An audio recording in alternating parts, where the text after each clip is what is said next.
कोण कोण आहे? कोण कोण आहे भाऊ दादा? देऊ का व्हिडिओ? फॅमिली त्याचे फोटो आहेत ना, फोटो पण दे ना.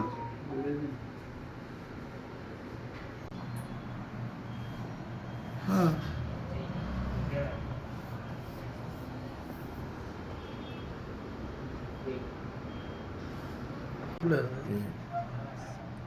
अख्खा कुटुंब आहे म्हणजे.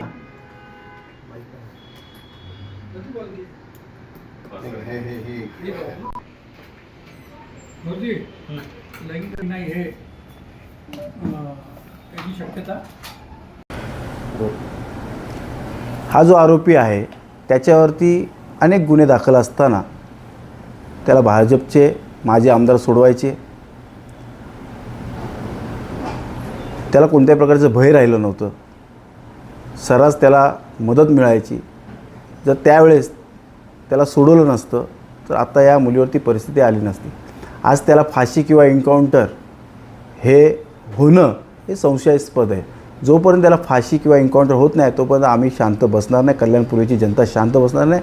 येणाऱ्या काळामध्ये अतिशय उग्र आंदोलन होतील.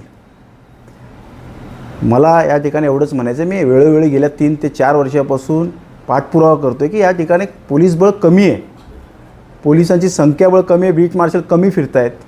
कल्याण पश्चिमेला 3 पोलीस स्टेशन, महात्मा फुले, खडकपाडा, बाजारपेठ या ठिकाणी तेवढेच मोठ्या प्रमाणात लोकसंख्या असताना देखील एकच इन्चार्ज आहे. या ठिकाणी पोलीस बळ वाढवायला पाहिजे होती.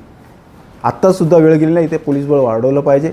माझ्यावरती भर पोलीस स्टेशनमध्ये गोळीबार झाला, ते अजूनही आरोपी फरार आहेत.